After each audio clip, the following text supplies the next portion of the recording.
Millions of gallons of water pouring through the Swat Valley, a force of nature with no respect for the route it takes or the millions of people it's affecting. This is the principal town of Mingora in Swat, streets and roads submerged, houses hidden beneath tons of muddy water, here flowing over the roof of one. People can only look on helplessly from the town's main bridge, but even this is under threat of collapse. Local residents unable to protect their homes as they slide helplessly into the River Swat. As the waters recede for a short time, the extent of the damage is becoming more evident. Mingora's main bridge, where people were viewing the river, soon collapsed after we filmed there. The main communication link to both sides of the town and beyond severed. These children swim across determined to get to the other side. Help has still not reached Nowshera city in Pakistan's northwest. Evidence of people's lost livelihoods, lifeless in the water.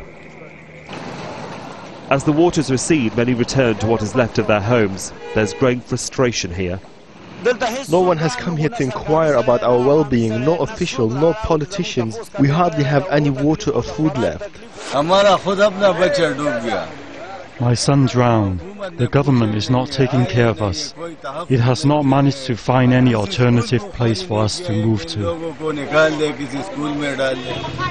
But in other areas, the army's presence is being felt.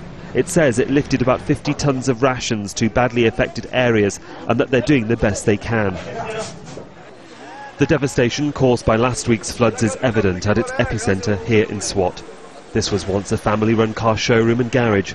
Barely a wall stands today as neighbours help to excavate. They're angry the local politicians came to see their plight and then left swiftly. Arshad Ali told me he had only 15 minutes to escape the torrent of water that overpowered the area. His family took the last remaining car that hadn't been damaged and fled 5 kilometers to higher ground. We have lost at least 3 million rupees worth of vehicles. It is heartbreaking. We still have 3 cars underneath all this mud. Our neighbors have been so kind to help us. But look, no food, no shelter, and the authorities are nowhere to be seen. This isn't so much a rescue operation, more so a recovery operation. Businesses and livelihoods have been completely destroyed by the floods of a few days ago, and the costs are estimated to be in the millions. The real worry for people here in the Swat Valley is that there's an imminent storm expected on Monday evening. They're trying to recoup what they can before the next wave hits. Sahil Rahman, Al Jazeera, Swat. A week after the floods began, tens of thousands of people are stranded. Whole villages have been flooded, homes and roads lost to the raging waters. Many here were already poor, and now they've been left with nothing. The water did not give us time. We could not make out what was happening to us. We've lost everything. We just don't know what's happening to us. In the central Punjab, officials say more than 50,000 homes have been destroyed. Those who managed to survive now living outdoors with little shelter.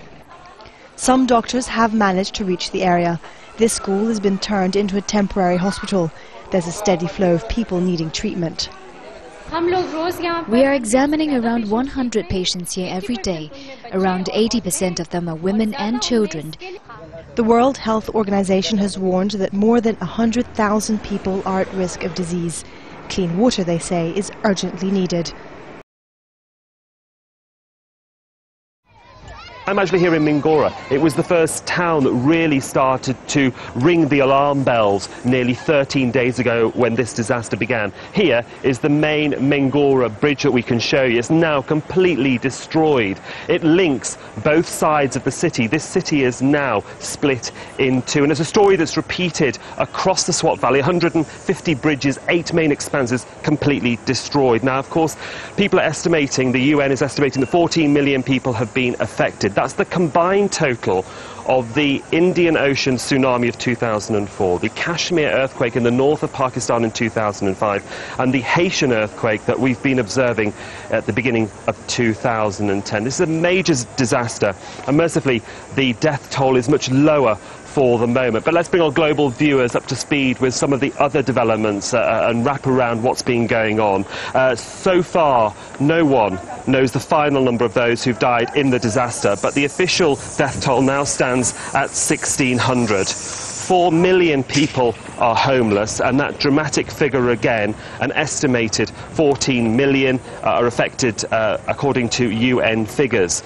558,000 hectares of farmland have been damaged, and the World Food Programme says that it means that perhaps 80% of food reserves in Pakistan have been completely destroyed.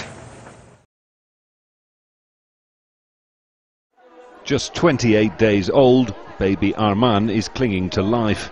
His brother died on Monday, aged 1.5, both children severely malnourished. The family's poverty has meant Mother Amtul can't give him breast milk, and he's wasting away.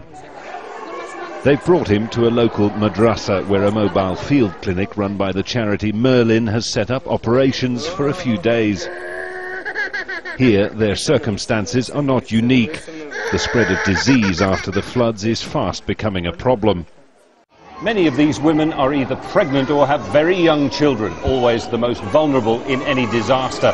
The UN now says that of the 46,000 babies born in Pakistan each month, up to half of them, perhaps 23,000, could die unless the medical relief effort is urgently stepped up. The sort of illnesses that we are seeing here are mostly the waterborne diseases, because you see the water is stagnant here and the people are not capable of having clean, pure drinking water. The most vulnerable groups are the pregnant women and the little children, because their immune system is low, so they cannot cope up with all the diseases and all the germs that are around them. So they're the first people who pick up the diseases.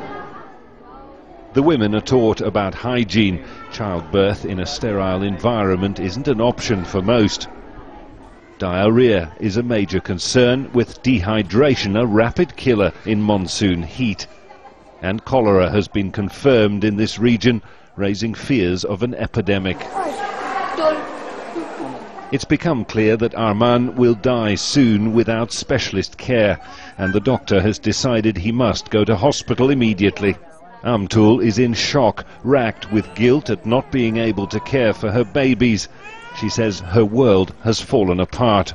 She'll leave behind her husband and 4 other children and their meagre belongings.